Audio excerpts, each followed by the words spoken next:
You think you can put your filthy hands on my future mother-in-law? You worthless Mexican trash. Victoria Ashford's voice sliced through the quiet afternoon like a blade. Elena Reyes, only 26 but carrying the composure of someone who had survived far worse, was crouched low, her arms wrapped protectively around the frail frame of Margaret Caruso.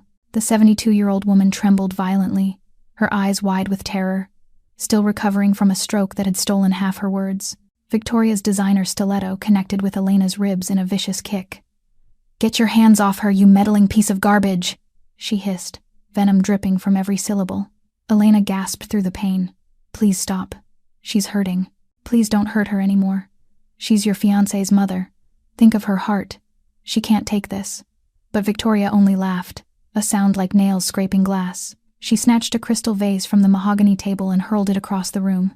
It shattered against the wall, missing Elena's head by inches. Elena flinched, but refused to release Margaret. "Mrs. Caruso," she whispered urgently, "I've got you. Breathe. Please breathe. If this story touched your heart, hit that like button and share it with someone who needs to hear it. Subscribe and turn on notifications so you never miss another powerful story of love, justice, and redemption." From the arched doorway, the sound of footsteps carried in slow and measured, yet heavy with authority, each step like a hammer striking marble. Vincent Caruso entered, 6'2", dressed in a perfectly tailored black three-piece suit, his steel gray eyes cold, the eyes of a man who had witnessed too many deaths and had long since forgotten what it meant to be afraid. At 36, Vincent Caruso was a name that made Chicago's underworld bow its head, a ghost in the whispered stories of the elite, the kind of man no one dared meet eye to eye for more than 3 seconds. And now those eyes swept across the room, taking in every detail with the precision of a predator. His mother was trembling in the maid's arms. His fiancée was sobbing in the corner. Shards of crystal were scattered across the floor. In a heartbeat, Victoria Ashford changed completely. She was no longer the wild beast who had just kicked Elena in the ribs or hurled a crystal vase like a madwoman. She became a pitiful victim, shaking, tears streaming down a flawlessly made-up face. Victoria rushed toward Vincent, her hands clawing at her own arms to raise red marks, her voice choked and aggrieved. "Vincent, thank God you're home. I tried to stop her, but she pushed your mother down. I couldn't pull her away." Victoria turned and pointed straight at Elena, her green eyes glittering with calculation disguised beneath a veil of tears. "Your mother has always hated me, you know that. She told this housekeeper to watch me for weeks now. They're working together to ruin us. Today I accidentally found them talking about something, and when I asked, this Elena attacked me, then pushed your mother down." Elena looked up, her brown eyes still holding the pain from the kick to her ribs, yet her voice remained calm even as it trembled. "Sir, please let me explain." "I did not. Shut up." Victoria cut her off, her voice suddenly sharpened with ice, then instantly returned to helplessness.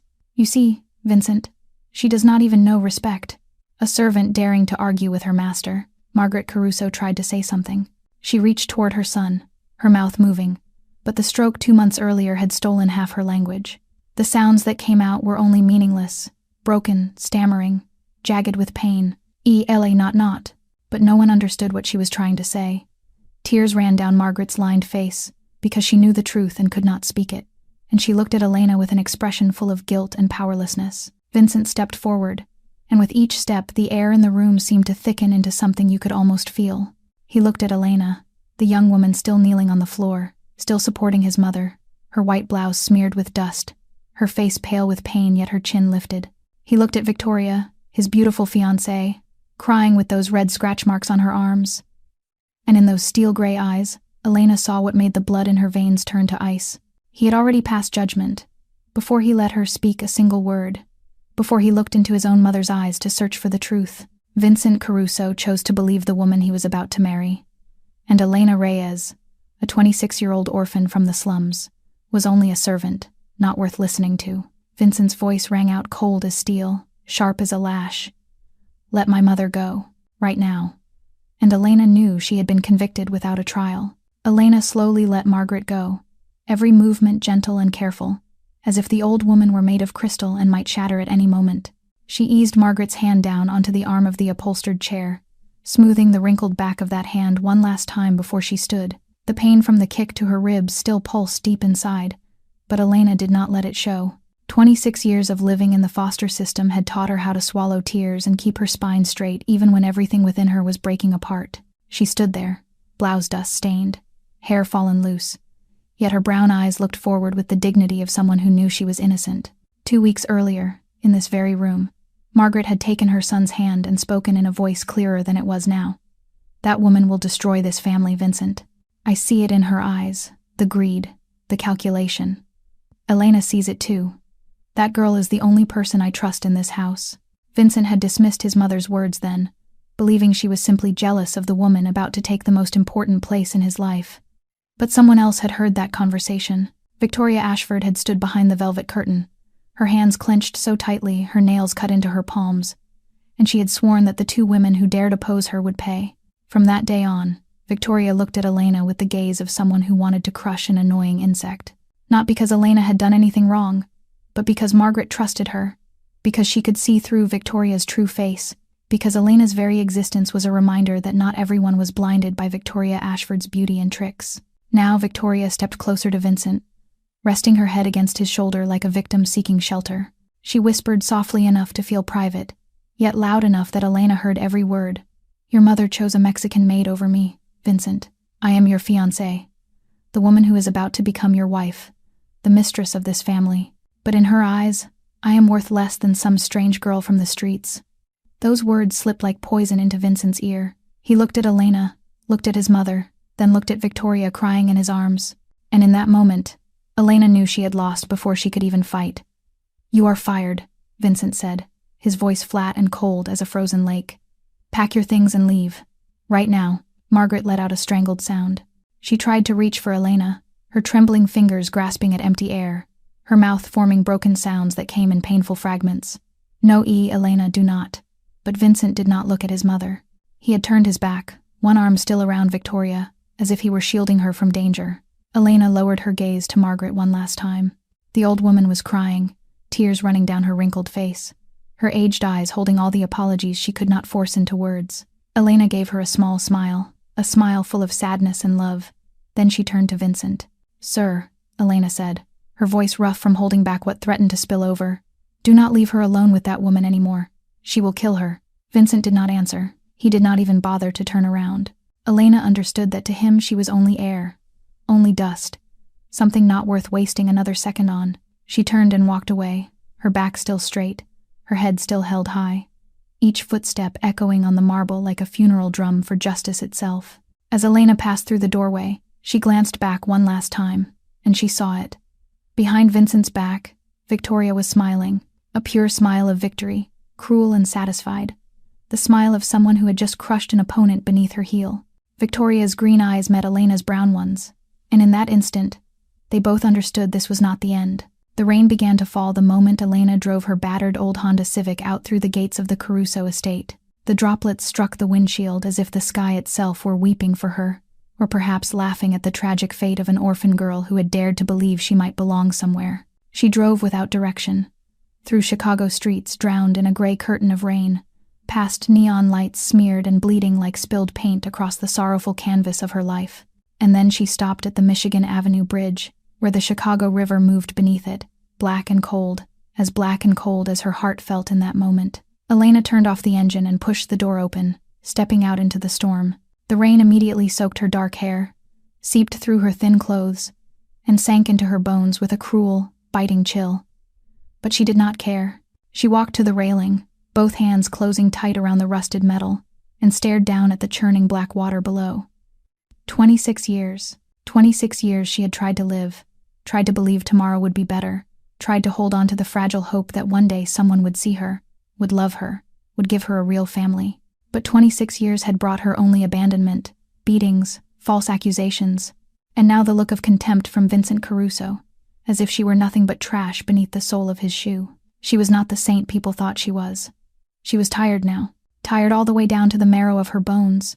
The memory of her fourth foster family surged up like a nightmare that refused to let her go. She was 14, asleep in a small, cramped room, when her drunken foster father kicked the door in and stormed inside. He yanked her up by the hair, slapped her down onto the floor, then beat and kicked her without mercy, while his mouth spilled filthy, slurred words.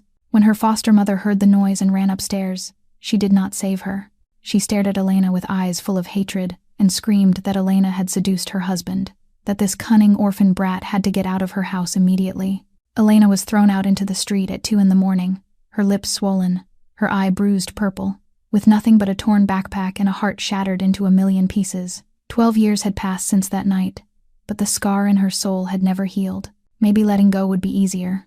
Maybe that cold water would carry her to a place where there was no more suffering, no more betrayal, no more accusations. Elena climbed onto the bridge railing, her legs trembling on the slick, wet metal. The cold wind rose hard, as if trying to shove her down, or perhaps trying to pull her back. She closed her eyes, drew in a deep breath, and prepared to let go. Her phone in her pocket began to vibrate. She meant to ignore it, but it kept vibrating, urgent and unrelenting, as if someone were desperate to reach her. On instinct, Elena pulled it out and looked. A message from an unknown number glowed on the screen, blurred with rainwater. "Margaret keeps calling your name. She needs you. Please do not give up." The first words hit Elena like lightning. "Margaret keeps calling your name. She needs you." The image of the 72-year-old woman reaching for her, her mouth stammering as she tried to say Elena's name in desperation, crashed over her like a tidal wave. Elena had no one in this world. No father, no mother, no family, no one who truly loved her. But Margaret needed her.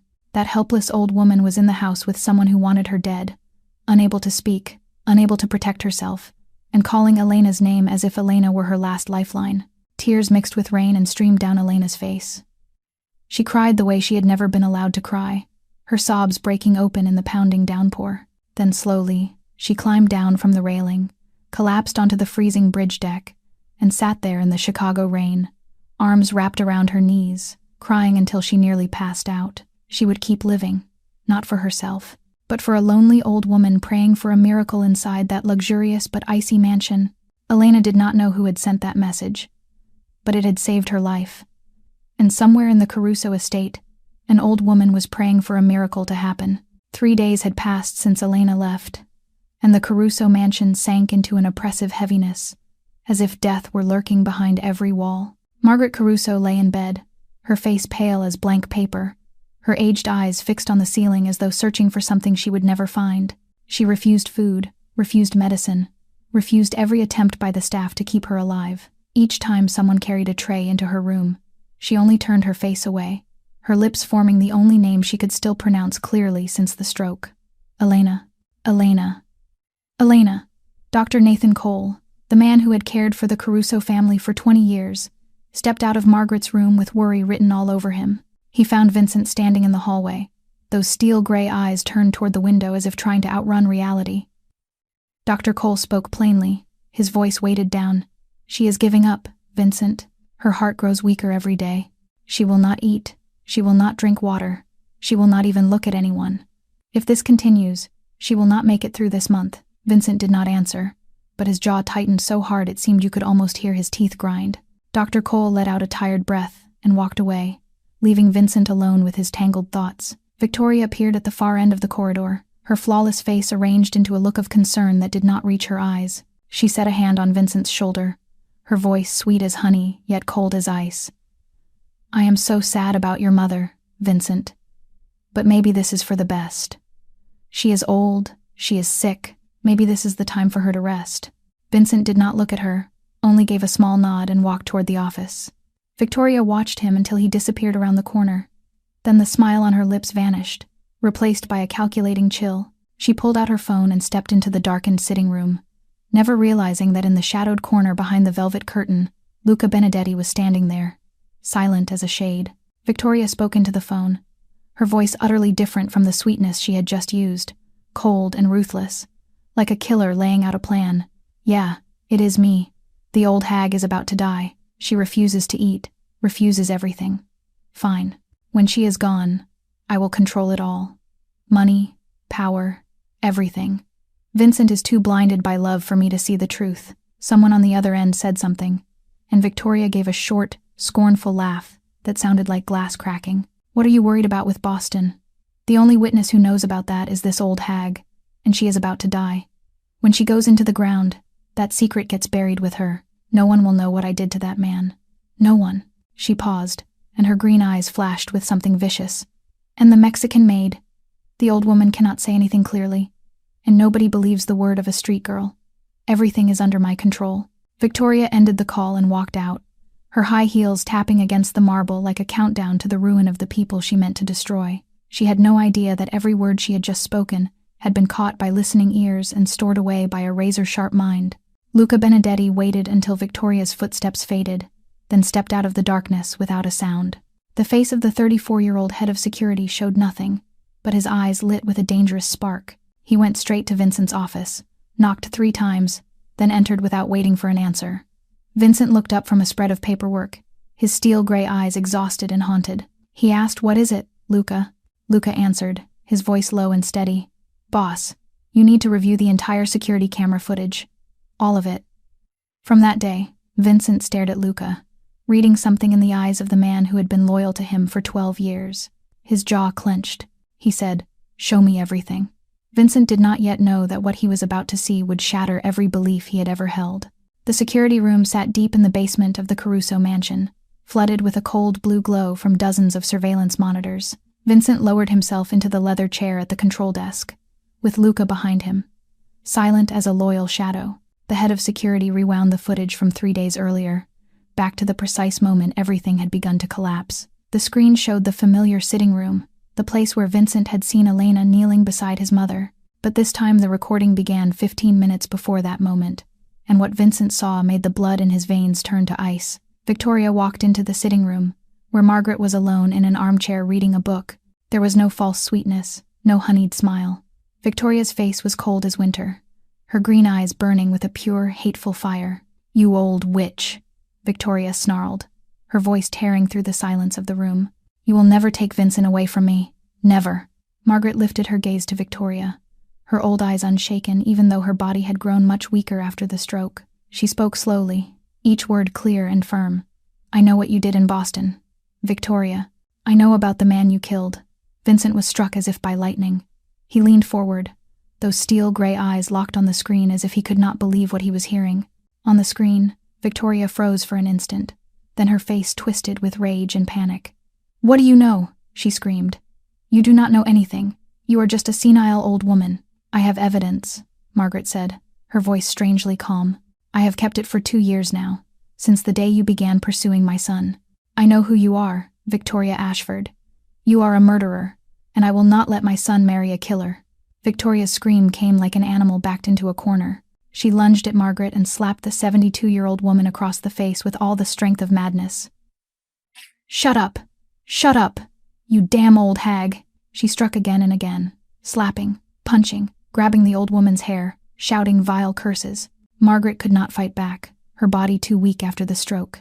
She could only lift her hands to shield her face while the blows fell like rain. Vincent clenched his teeth until his jaw ached, his fist tightening against the arm of the chair until his knuckles turned white. Then the sitting room door flew open, and Elena rushed in. Without a second of hesitation, without a flicker of fear, the 26-year-old woman threw herself into the storm of violence, using her own body to shield Margaret. She wrapped her arms around the old woman, turned her back to Victoria, and took every kick, every punch, every slap that Victoria unleashed. Elena did not scream, did not beg for herself. She only held Margaret tighter and whispered soothing words into her ear. "I am here, Mrs. Caruso. I will protect you. Breathe. Please breathe." Vincent shot to his feet, the chair sliding back and crashing to the floor with a thunderous bang. He stared at the screen, at the image of Elena being beaten while she protected his mother, at the image of Victoria raging like a wild beast, and everything he had ever believed shattered into pieces like a sandcastle before a tidal wave. He had thrown Elena out. He had believed Victoria. He had left his mother alone with someone who wanted her dead. He had nearly killed his own mother with his blindness and pride.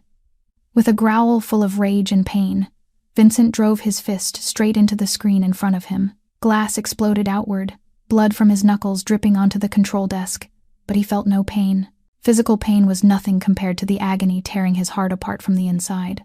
Luca stood silently behind him, not saying a word. He knew that in this moment, his boss needed to be alone with the brutal truth. Vincent turned, his face carved from cold stone, but his steel-gray eyes burned with the fire of hell.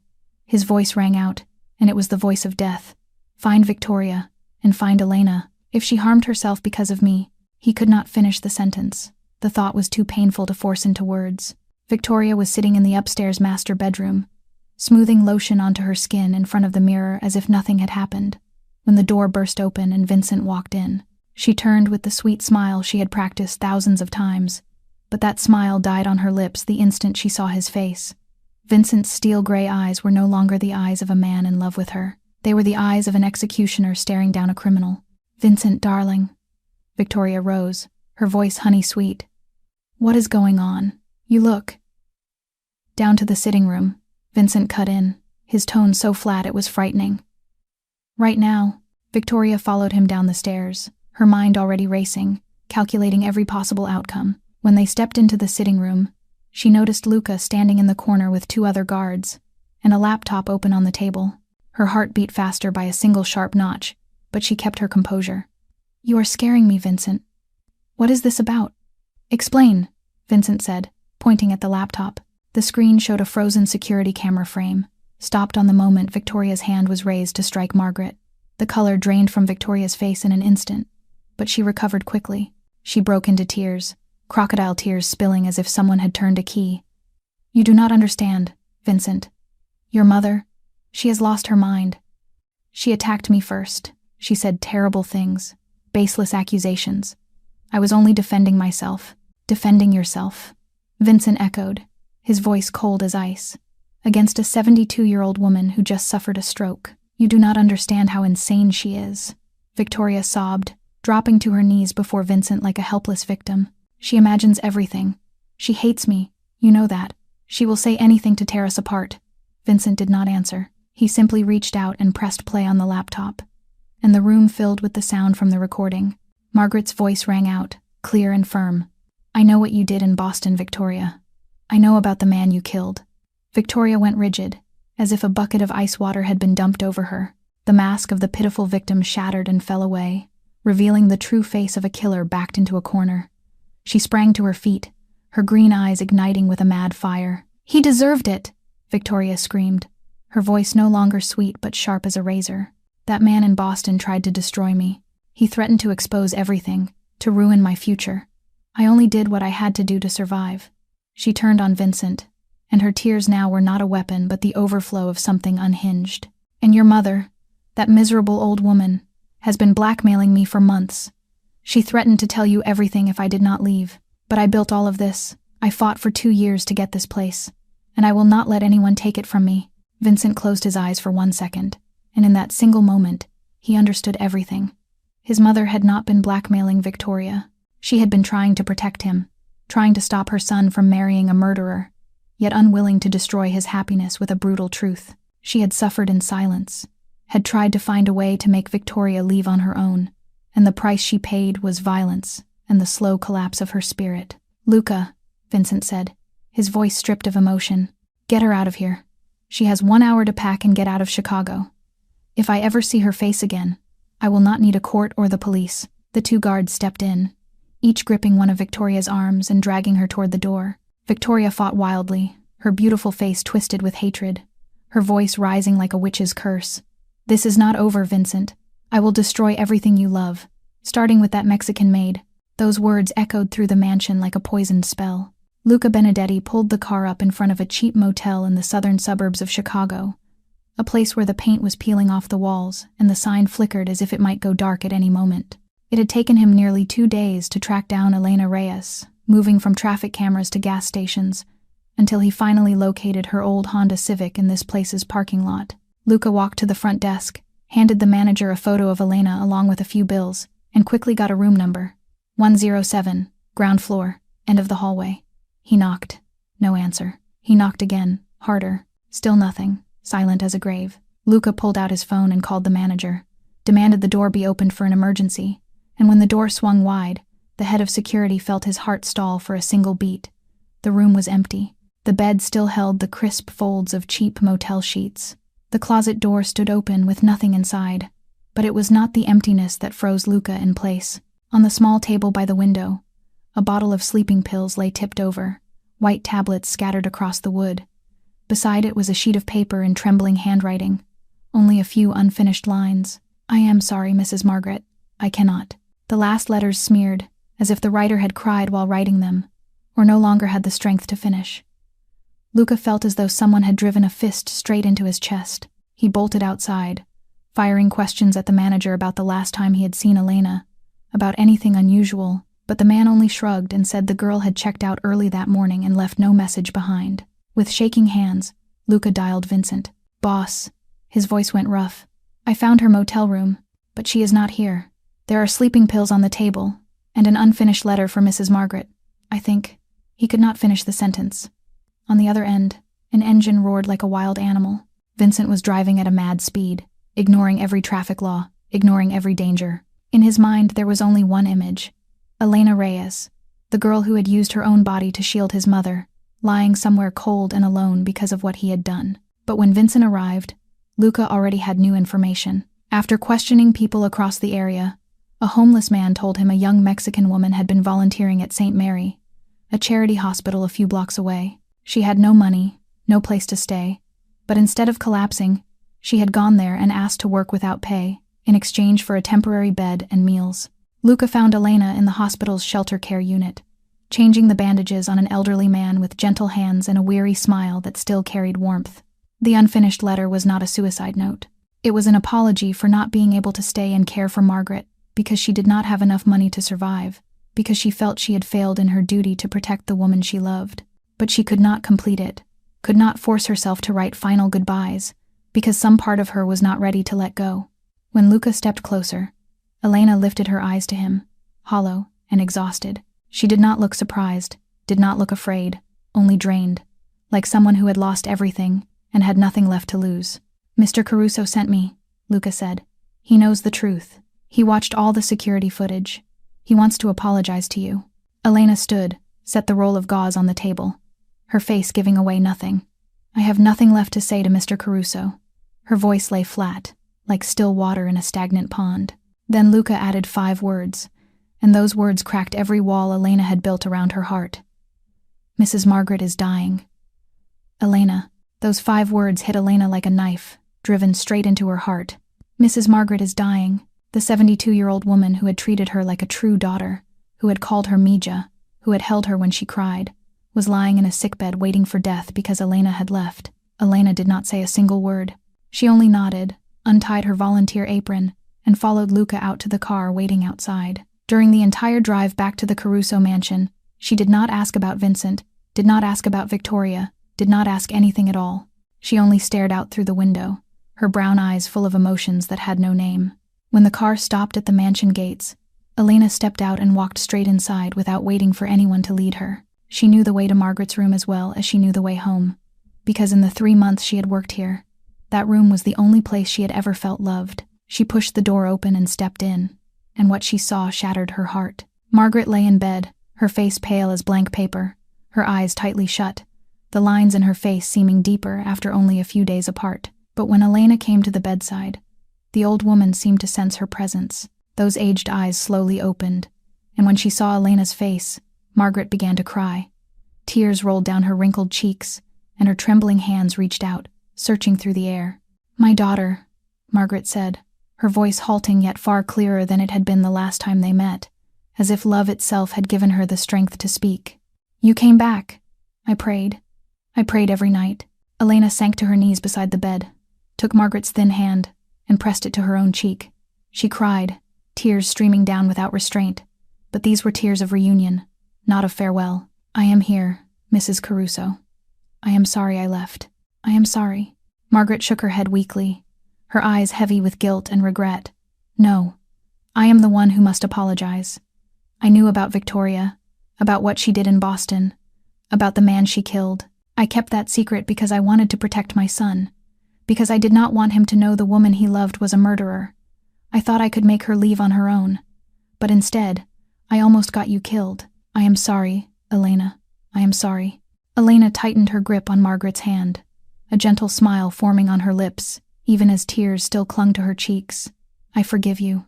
I always forgive you. You are the only person in this world who has loved me like a real daughter. I will never blame you for anything." Margaret sobbed and pulled Elena into her frail arms, and the 2 women held each other in a room filled with late afternoon sunlight. In the doorway, Vincent Caruso stood quietly watching. He had been there since Elena entered, had witnessed the entire tearful reunion, had seen how Elena forgave his mother at once without a single word of accusation, and he realized the girl before him had a heart greater than anyone he had ever met. When Elena finally stood and turned toward the door, she saw Vincent, but she did not look into his eyes. She looked straight through him as if he were air, a ghost, something not worth a single second of her time. "I will stay," Elena said, her voice cold and distant. "But I work for Mrs. Margaret, not for you. I do not want to see you. I do not want to speak to you. If you do not accept this condition, I will take her somewhere else and care for her with my own money." Vincent stood there, silent, taking each word like a blade carving into his chest. He did not justify himself, did not explain, did not beg. He only nodded, accepting every condition without a single protest. Elena walked past him, her shoulder nearly brushing his, yet she still did not look, and Vincent watched her until she disappeared around the corner of the hallway. From that night on, every night, Vincent stood outside his mother's door, listening to Elena sing her to sleep in soft Spanish lullabies. And he wondered if he would ever deserve her forgiveness. 2 weeks passed, and the Caruso mansion slowly began to breathe again, rising out of the dark. Margaret grew stronger day by day under Elena's devoted care.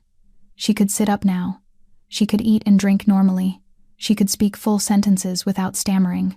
A rosy color returned to her wrinkled cheeks, and a smile returned to her thin lips. But while Margaret recovered, an invisible wall still stood tall and unmovable between Elena and Vincent.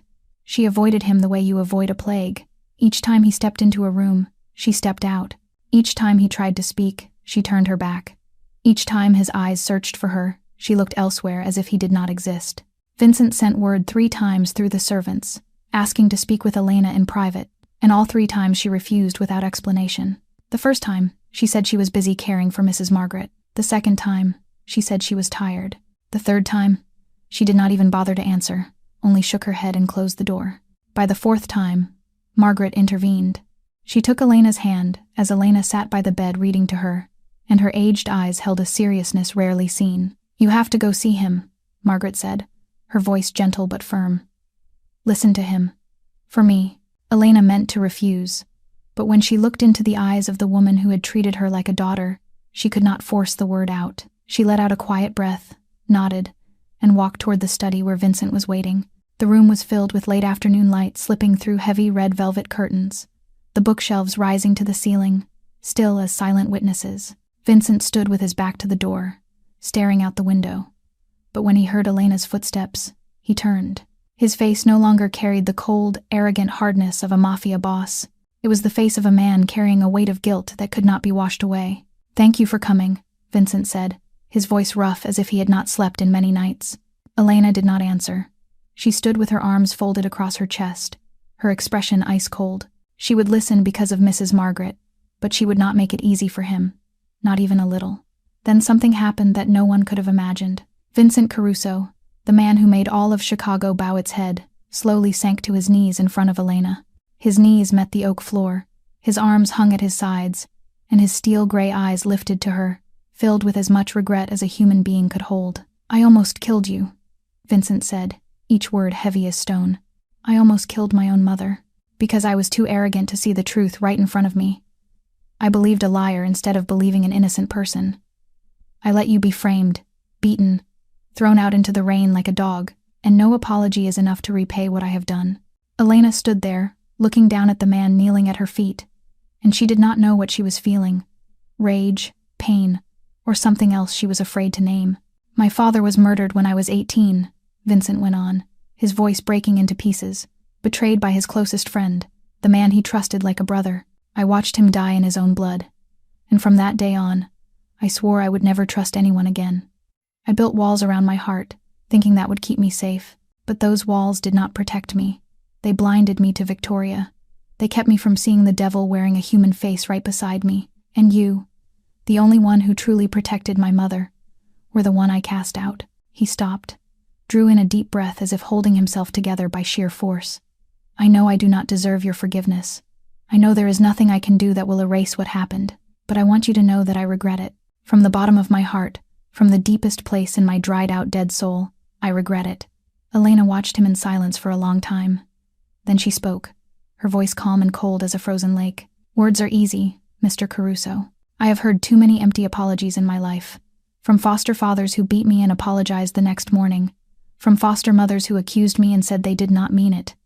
Words mean nothing to me, only actions mean something.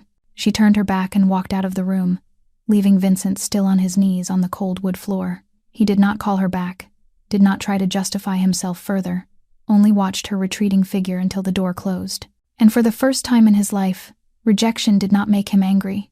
It made him feel something far more frightening, a desperate need to become someone worthy of her forgiveness. 4 weeks had passed since the day Vincent knelt in the study, and something had shifted between him and Elena. She no longer avoided him the way you avoid a plague. She no longer looked through him as if he were air. Instead, there were brief conversations when they happened to cross paths in the hallway, polite good mornings, glances that lingered a little longer before she turned away. Vincent did not say much, did not try to force anything, only proved himself through actions, day after day. He spent more time with his mother, learned to listen instead of command, and whenever Elena needed anything for Margaret, he responded immediately without making her ask twice. And Elena, though she did not want to admit it, began to see a different Vincent. Not the cold mafia boss, but a son trying to mend what he had broken. Late one night, around 2 a.m, Elena woke up thirsty. She quietly rose from the chair beside Margaret's bed, where she often dozed while caring for her, and stepped into the dark hallway. Moonlight filtered through the tall windows, laying silver bands across the marble floor, and Elena followed those pale stripes toward the kitchen. But as she passed the slightly open door of the office of Vincent, the voices inside made her stop. "Boss, I found the information you asked for," Luca said, low and grave. "About the case 10 years ago. The Marco De Luca case." Elena knew she should not listen. This was not her business. Yet her feet seemed nailed to the floor, and she stood there, hearing every word as if under a spell. "Say it," Vincent's tired voice answered. "I need to know everything. Marco De Luca is dead, just as you ordered," Luca said. "But there is a problem. That night, the men got the address wrong. Before they found the right house, they attacked another home on the same street. The homeowner was an innocent man named Thomas Reyes. He was beaten to death, and the police called it a car accident in exchange for hush money." Silence stretched for a few seconds, as if the air inside the room had turned solid. "Thomas Reyes," Vincent repeated, the name heavy with guilt. "The innocent man I indirectly killed because of my men's carelessness. I have carried this guilt for 10 years, Luca. Every night I see the faces of innocent people who may have died because of my orders. Thomas Reyes haunts me the most, because he did nothing wrong. He only lived in the house at the wrong address." Outside the door, Elena stood frozen like stone. The name Thomas Reyes rang in her mind like a funeral bell, each toll smashing another piece of her heart into fragments. Thomas Reyes, her 5th foster father, the only man in 26 years of her life who had treated her like a true daughter. He had taken her in when she was 16, after she escaped the violent 4th foster family. He had given her a room of her own with yellow curtains and a warm quilt. He had taught her how to cook, taught her how to drive, taught her that not all men in this world were monsters.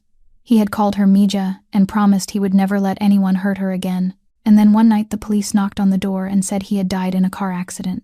16-year-old Elena cried for 3 days, then was sent back into the foster system, then moved from one family to another until she turned 18 and was pushed out onto the street. She had thought it was an accident. She had thought fate was cruel to steal the only father who had ever loved her. But it was not an accident. It was not fate. It was Vincent Caruso, the man who was slowly healing her heart, the man she was beginning to trust, the man she was beginning to feel something for that she did not dare name, was the one who had killed the only person who had ever truly loved her. Elena did not know how she got back to her room. She only knew that when the door closed behind her and the lock clicked, she collapsed onto the floor, both hands over her mouth to keep her sobs from spilling into the hallway. She cried as if she had never been allowed to cry, the broken sounds tearing her chest open, tears pouring down beyond her control. She cried for Thomas Reyes, for the foster father who had died unjustly in the dark.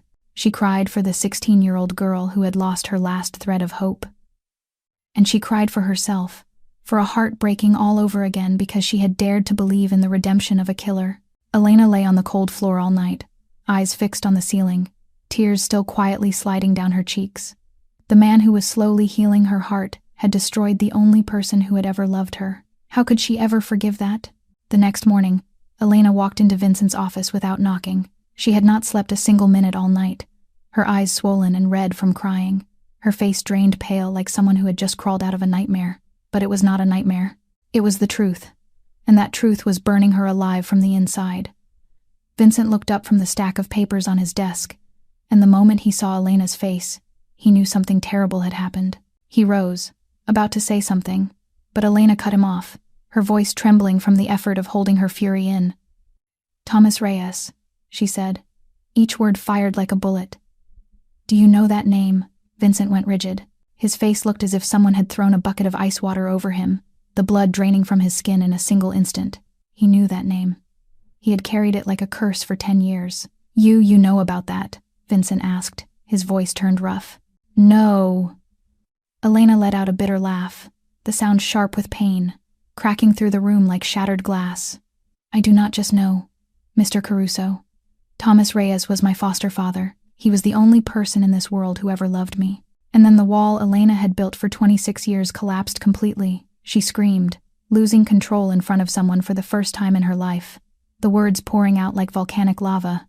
Impossible to stop. "You killed him. You killed the only father I ever had.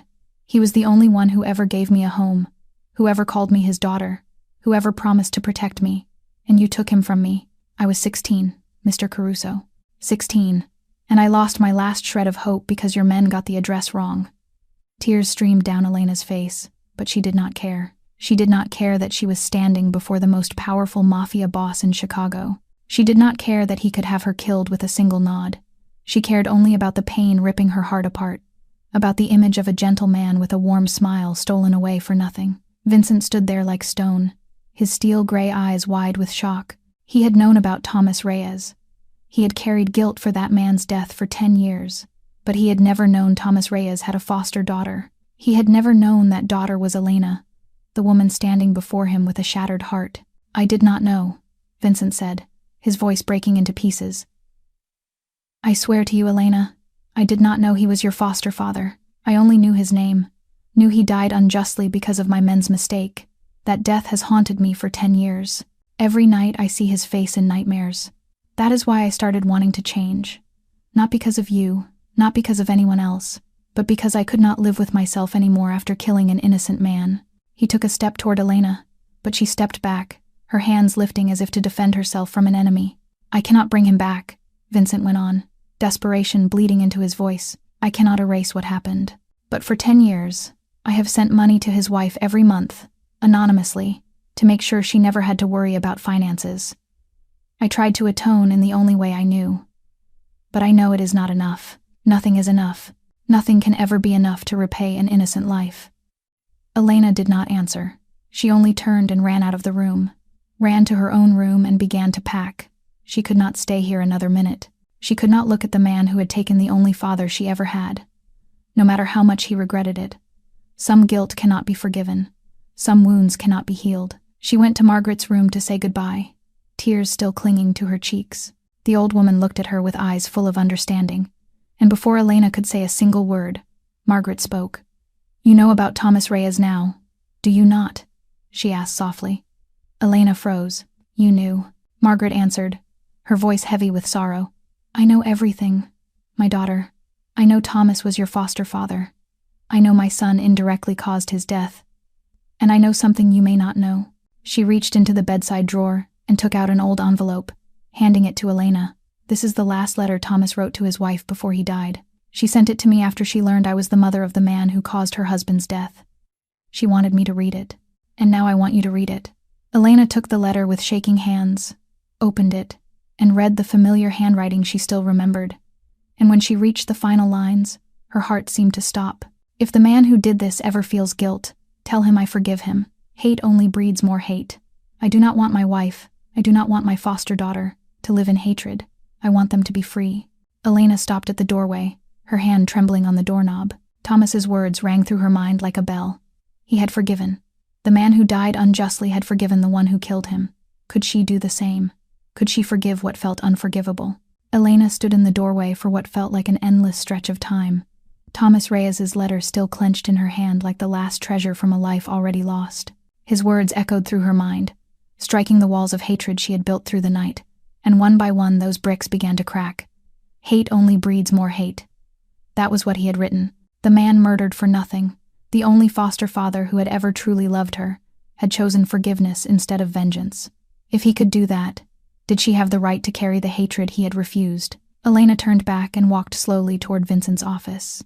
He was still there, exactly where she had left him, as if he did not dare move, did not dare breathe, only waiting for the final sentence from her. When he saw Elena return, a thin spark of hope flickered in Vincent's steel-gray eyes, but he smothered it at once, afraid to believe what he was seeing. "I do not forgive you," Elena said, her voice calmer now, but still threaded with pain.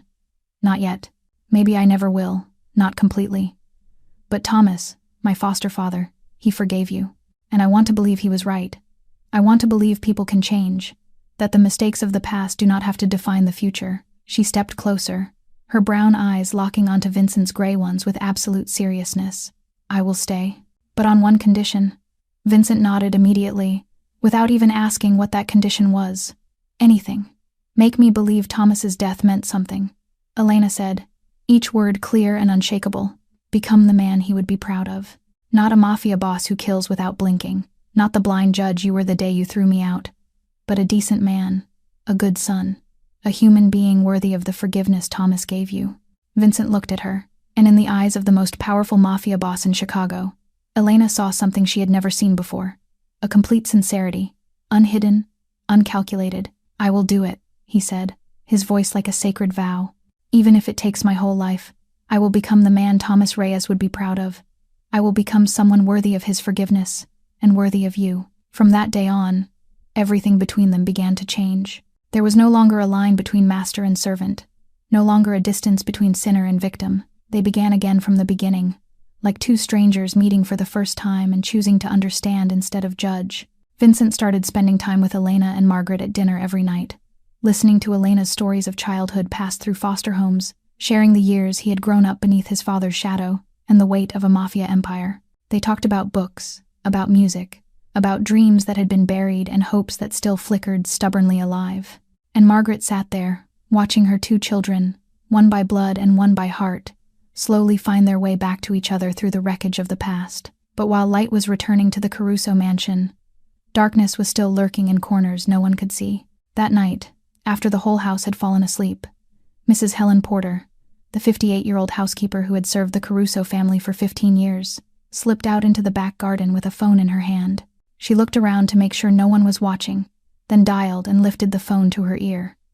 "Miss Victoria," she whispered, her voice carrying the fawning tone of a lackey. "I have news. The Mexican girl is back, and she and Mr. Vincent are getting closer. They eat dinner together every day. He looks at her like she is his whole world." On the other end of the line, Victoria's voice came through cold as ice. "Keep watching. Report everything to me. I want to know where they go, what they do, what they say to each other. Everything." "Yes, miss," Helen Porter answered, her eyes gleaming with greed as she pictured the money Victoria had promised. "I will not miss a thing." The call ended, and Helen Porter slipped back into the house like a shadow. She had been Victoria's spy for months, bought with the promise of a large sum, enough for her to retire in comfort, and she had no intention of stopping, even if it meant betraying the family that had fed her for 15 years. In the darkness of the Caruso mansion, a traitor was watching and waiting, and in a shabby apartment on the other side of the city, Victoria Ashford was planning something more brutal than anyone could imagine. 2 months passed like a beautiful dream Elena did not dare believe was real. The Caruso mansion was no longer the cold fortress of a mafia boss, but a true home, where laughter rang out every day and love filled every corner of every room. Margaret had recovered completely. She could walk normally, speak clearly and smoothly, and every morning she went down to the garden to admire the flowers with Elena. Color returned to her cheeks, her eyes brightened with the joy of living, and her laughter was the sweetest melody this mansion had heard in many gloomy years. And Vincent, once the cold mafia boss, had become an entirely different man. He laughed more, spoke more gently, and whenever he looked at Elena, those steel-gray eyes were no longer icy. They were warm as firelight in winter. One full moon night, as they stood on the balcony looking out over a garden washed in silver, Vincent took Elena's hand and spoke words he had never spoken to anyone. "I love you, Elena. I do not know exactly when it began, but I know I cannot imagine my life without you anymore." Elena looked at him, her brown eyes shimmering in the moonlight, and she realized her heart had belonged to this man for a long time, even as she fought it, even as she built walls to keep it out. "I love you too," she whispered, her voice trembling with emotion. Even though I tried not to. Even though I know it is crazy. Vincent leaned down, and his lips met hers in their first kiss, gentle and sweet as a promise of a future neither of them had dared to dream.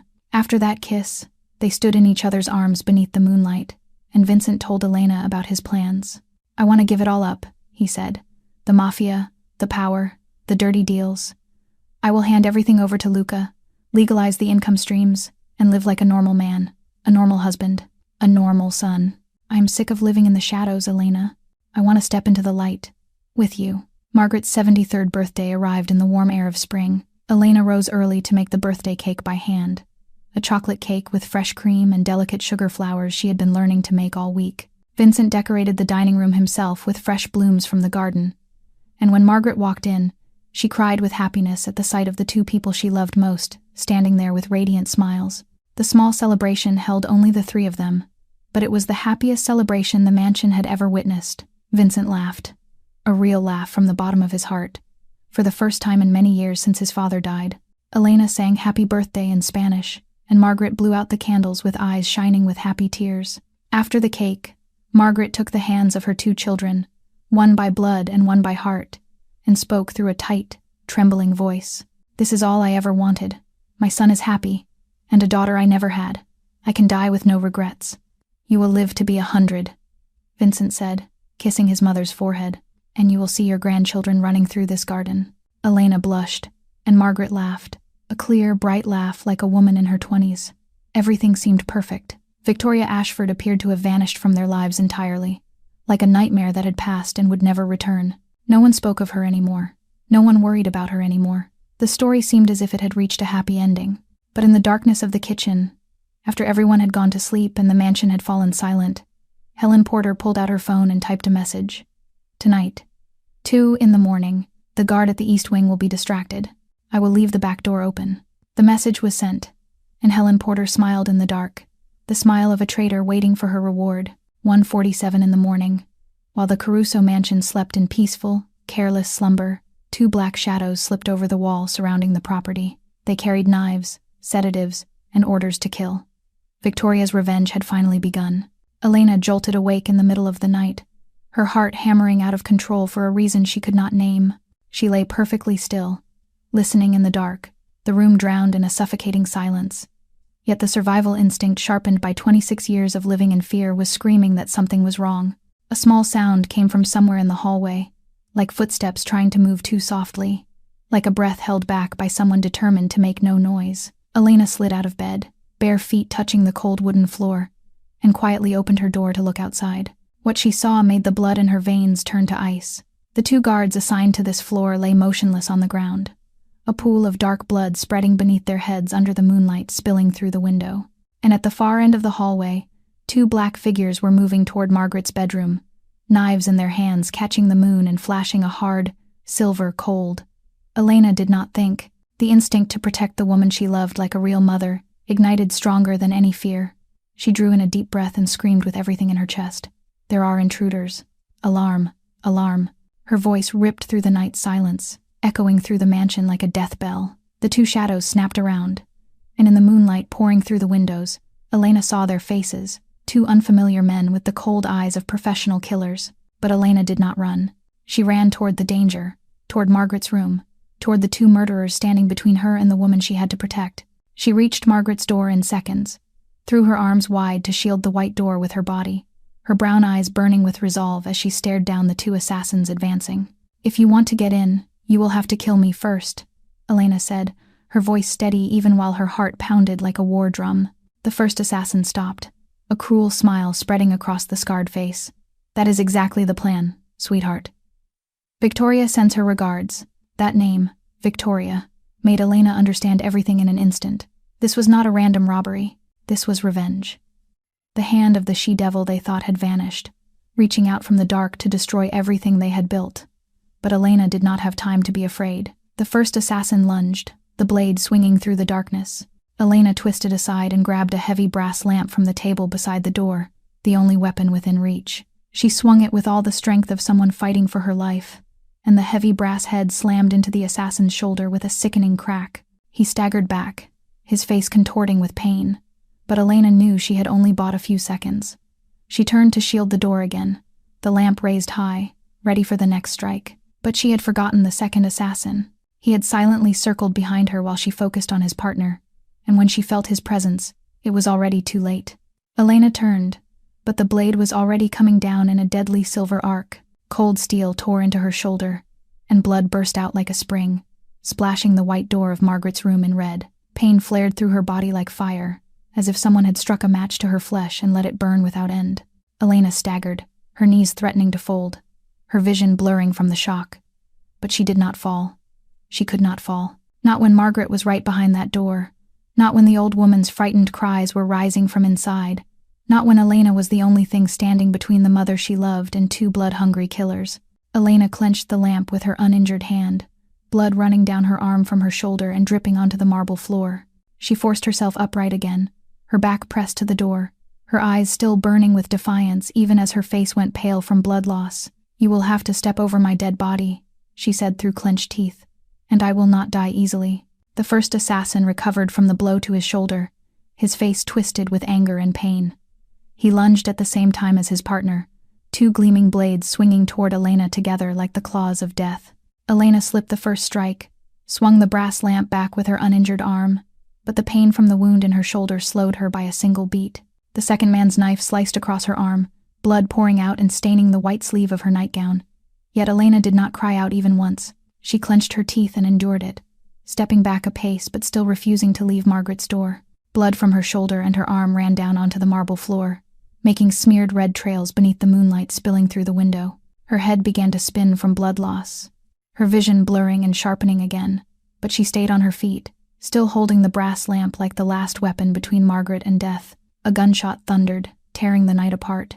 The first assassin dropped hard to the floor, a black bullet hole in the center of his forehead, his eyes still wide open because he never had time to understand what had happened. Vincent Caruso appeared at the end of the hall like a storm, the gun in his hand still smoking, his steel-gray eyes burning with the fire of hell. Behind him, Luca and 5 other guards were rushing forward with weapons ready. The second assassin turned to face the new threat, but Luca was faster. The 34-year-old head of security surged in like a panther, drove a fist into the assassin's face, then wrenched the man's arm behind his back and slammed his face down onto the marble with a heavy crash. But in the chaos, no one noticed another figure moving silently in from the staircase. Helen Porter, the 58-year-old housekeeper with the gentle face who had served the Caruso family for 15 years, had a kitchen knife in her hand. Her eyes no longer held the servile, fawning look of a maid. They burned with the crazed flame of someone who had sold her soul to the devil. While Luca was pinning the assassin, Helen lunged from behind and drove the knife deep into Luca's back. "Victoria promised me $1 million, she screamed, her voice shrill with madness. $1 million so I can get out of this hell." Luca collapsed to the floor, blood pouring from the wound in his back, his face drained white from shock and pain. A second gunshot cracked. Helen Porter fell beside her victim, the bullet from Vincent's gun tearing through her chest. But it was too late. Luca lay on the marble, blood spreading beneath him like a dark red flower blooming in the night. Vincent froze for a single second, his eyes flicking from Elena slumped against Margaret's door, to Luca gasping on the floor. And for the first time in his life, the most powerful mafia boss in Chicago did not know what to do. Then he rushed to Elena, dropped to his knees, and gathered her into his arms, not caring that her blood was soaking his white shirt red. Elena, look at me," Vincent said, his voice shaking with panic. "Open your eyes, please, open your eyes." Elena opened them, her brown eyes dim from blood loss but still holding a small, stubborn spark of life. And the first thing she asked, even as her body burned with pain, even as blood still flowed from 2 wounds, was not about herself. "Is Mrs. Margaret safe?" Vincent looked at her, looked at the woman who had used her own body as a shield for his mother, looked at eyes that still worried for someone else even while death drew near, and tears spilled down his face. For the first time in 18 years since the day his father was killed, Vincent Caruso cried. "She is safe," he whispered, his voice breaking. "You saved her." Again, behind them, Luca's eyes were slowly closing. The man who had been Vincent's brother in everything but blood, the man who had been loyal to him for 12 years without a single complaint, was dying on the cold marble floor. Dr. Nathan Cole arrived at the Caruso mansion only 15 minutes after the emergency call, but those 15 minutes stretched like an entire century for Vincent. 2 first-floor bedrooms were turned into a makeshift emergency ward. the smell of disinfectant and fresh blood tangled together into the scent of death lurking close. Elena lay on one bed, her face pale as blank paper, the 2 wounds on her shoulder and arm wrapped in temporary bandages, yet blood still seeping through the cloth. Dr. Cole examined her and let out a breath of relief. The wounds are deep, but they did not hit an artery or any critical tendon, he told Vincent.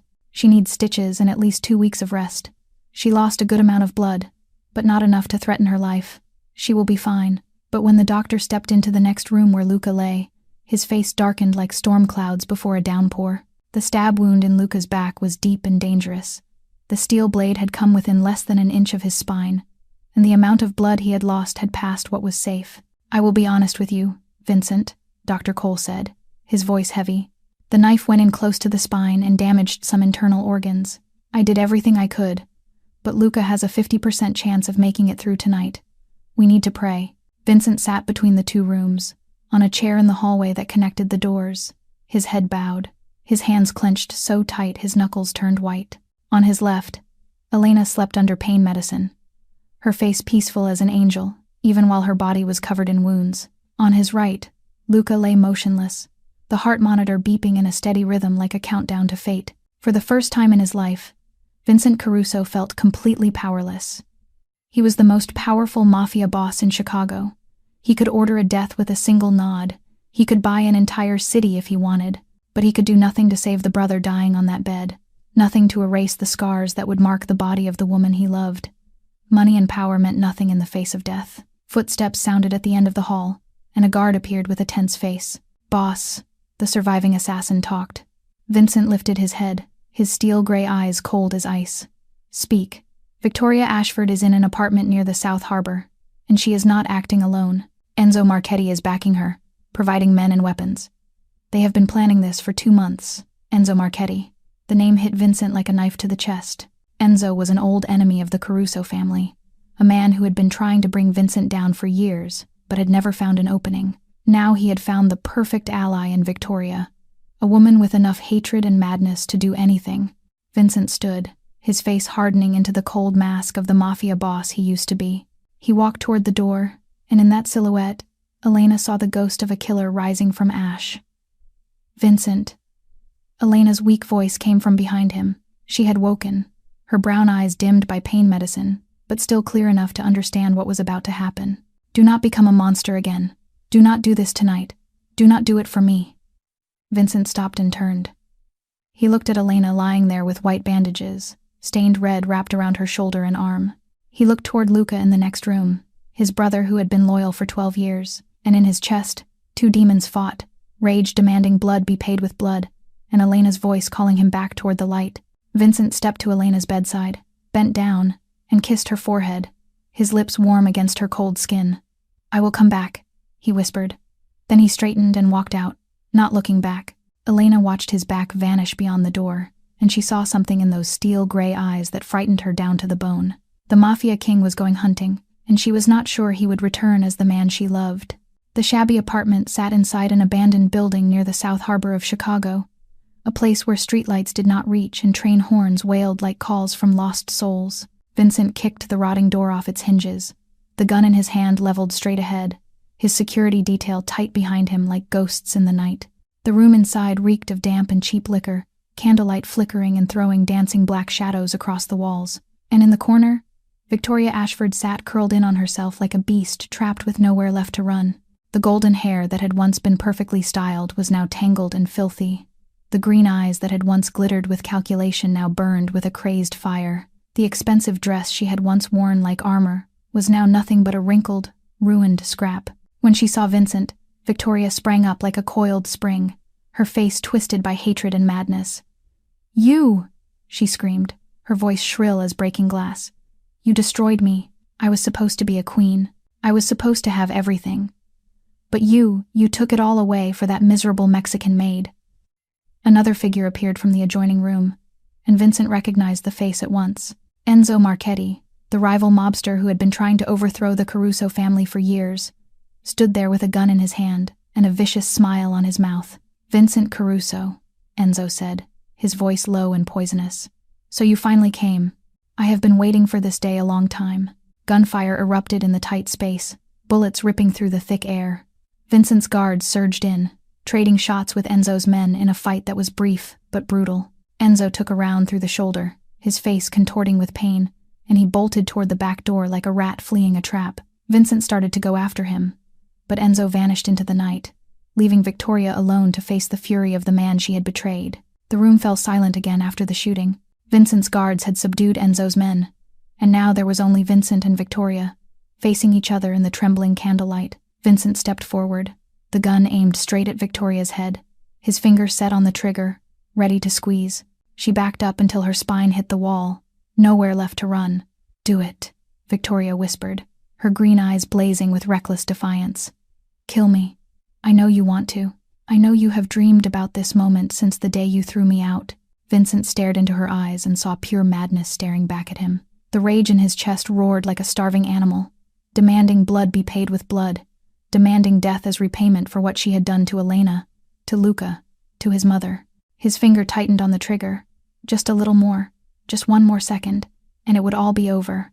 But in that fateful instant, Elena's voice rang in his mind like a bell. "Do not become a monster again. Do not do it for me." He saw her face in the dark, her brown eyes looking at him with all the trust she had given him. He remembered Thomas Reyes, the innocent man who had died because of his men's mistake 10 years earlier, the death that haunted him every night and drove him toward change. He remembered his promise to Elena.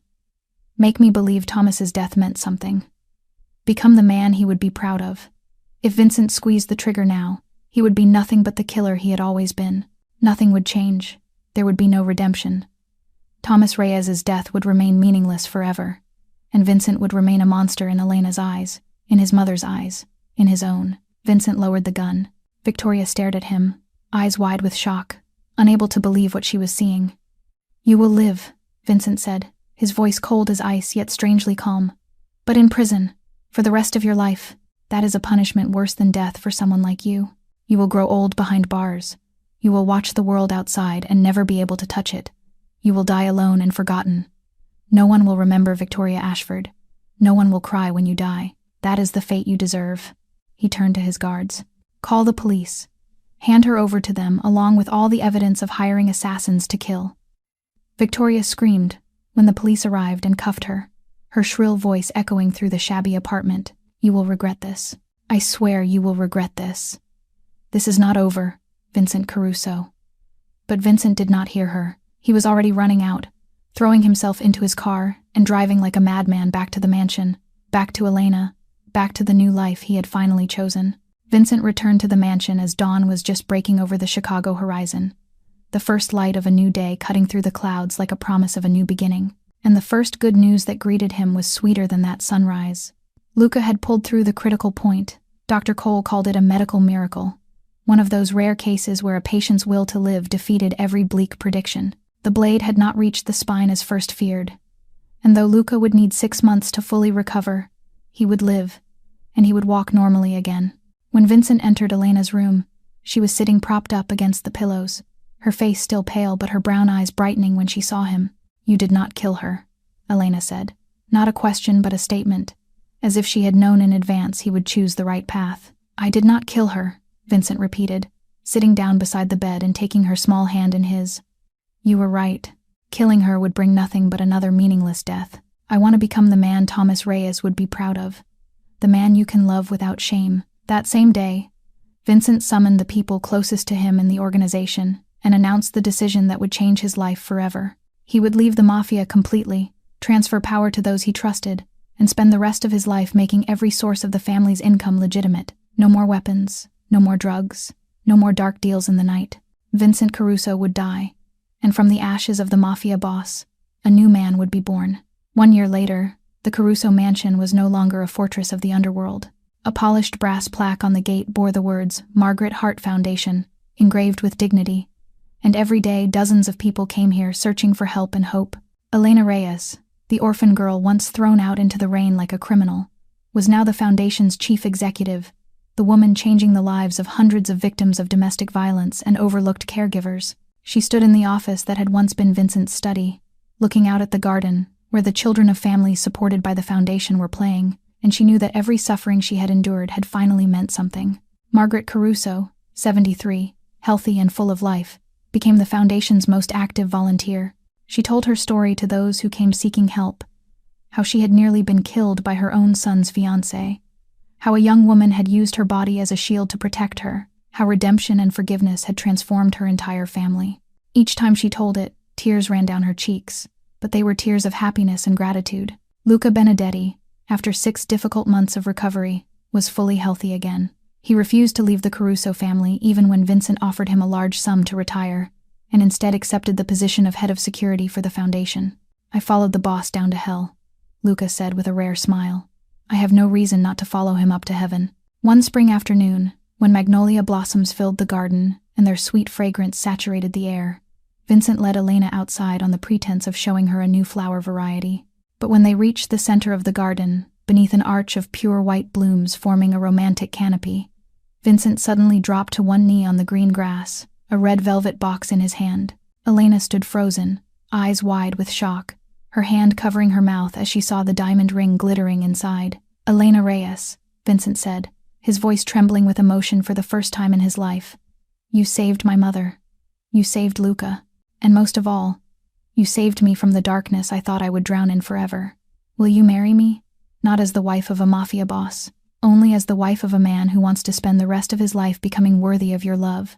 Tears streamed down Elena's face, but they were the happiest tears she had ever cried in 26 years of suffering. "Yes," she whispered, then said it louder as Vincent slid the ring onto her finger. Yes, the wedding was set for spring. The guest list was short, only the people they loved most. Everything seemed perfect. But in a maximum security prison hundreds of miles from Chicago, Victoria Ashford was smiling in her dark cell, because she still had one last card she had not played. The wedding day arrived beneath the rich golden sunlight of spring, the garden of the Caruso estate overflowing with the fragrance of magnolia in full bloom, their pure white petals like small stars fallen from heaven to bless the couple. White chairs were lined up neatly on the lush green lawn. Silk ribbons fluttered softly in the breeze, and a gentle classical melody drifted from a small band set beneath the branches of an ancient oak. The guest list was not large, only about 30 of the closest people, because this was not a wedding meant to display power or wealth. This was a wedding of love, of redemption, of 2 broken hearts that had found each other in the storms of life. Vincent stood at the end of the aisle, laid with a white runner, dressed in a spotless white suit that made his steel-gray eyes shine with happiness instead of the old icy cold. Father Michael stood beside him with a Bible in his hand and a kind smile on his lips. And when the wedding music began, every gaze turned to the head of the aisle. Elena appeared in a simple yet elegant white wedding dress, her dark hair swept up to reveal the graceful line of her neck, her brown eyes bright with tears of joy. And beside her, holding her hand and guiding her along the white path, was not a father she had never known, but Margaret Caruso, the woman who had become her mother through love alone. Margaret wore a refined pale blue dress, her face glowing with pride and joy, tears already sliding down her cheeks from the moment the music rose. She led Elena slowly down the aisle, and when they reached Vincent, she placed Elena's hand into her son's, with all the solemnity of a sacred rite. "Love her the way you love me," Margaret whispered to Vincent, "because she is my daughter." Vincent nodded, his eyes reddened with emotion, and he held Elena's hand as if he would never let go. Father Michael began the ceremony, and when it came time for the vows, Vincent turned to Elena with all the love a human heart could hold. "Elena," he said, his voice trembling, "you taught me that real strength is not power, it is compassion. You taught me that the past does not define us, our choices do. You saved my mother, you saved me, and you gave me a reason to become better every day. I swear I will love you, protect you, and be worthy of you until my final breath." Elena smiled through her tears and answered him. "Vincent, I once thought I would never trust anyone, never love anyone, that I would live forever in the shadow of my painful past. But you taught me that even the most broken people can change. That forgiveness is not weakness, it is the bravest thing we can do. I swear I will love you, trust you, and build a better future with you." Father Michael declared them husband and wife, and Vincent bent down and kissed Elena to the sound of applause and happy tears. Their first kiss as husband and wife was sweet and full of promise, like a vow without words for a lifetime together. But just as their lips parted, a scream tore through the joyful air. "If I cannot have him, no one can." Everyone turned, and what they saw made blood freeze in their veins. Victoria Ashford was rushing toward the ceremony, her blonde hair wild, her eyes blazing with madness and hate, and in her hand was a gleaming kitchen knife. She had escaped prison, found a way to come here, waited for the perfect moment to destroy everything. Victoria charged straight at Elena with the speed of a madwoman, the knife raised high to plunge down. But before she could get close, a figure cut in front of her. Luca Benedetti, the man who had nearly died protecting this family, surged forward like a panther and slammed Victoria to the ground in an instant. He wrenched her arm behind her back, pressed her face into the grass, and cuffed her with the handcuffs he always carried. "Not today," Luca said coldly. "Never." Police arrived within 10 minutes, and Victoria was led away one last time, still screaming curses in a shrill, unhinged voice, until she was shoved into the car and vanished from their lives forever. The ceremony continued after that moment of chaos, because no force could destroy the happiness they had built from suffering and tears. As sunset painted the Chicago sky red, Vincent and Elena stood by the living room window, fingers intertwined, looking out at the garden where they had just become husband and wife. The last light of day warmed their faces, shaping them into lines of peace and tenderness neither of them had believed they would ever hold. "Children, come eat dinner," Margaret's voice called from behind them, warm and full of love. "I made your favorite for both of you." Vincent and Elena looked at each other, smiled, then turned back into the house. Because this was their life now. No more darkness, no more secrets, no more fear. Only love, forgiveness, and a family rebuilt from shattered pieces. Some storms come to destroy, but some storms come to wash away what no longer belongs to us, leaving only what truly matters.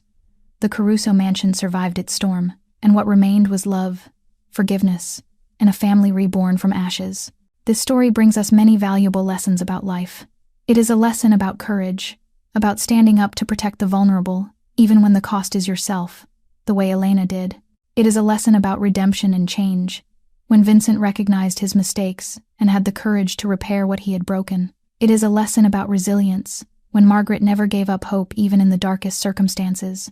And most of all, it is a lesson in how love and forgiveness can heal every wound, can change even the coldest hearts.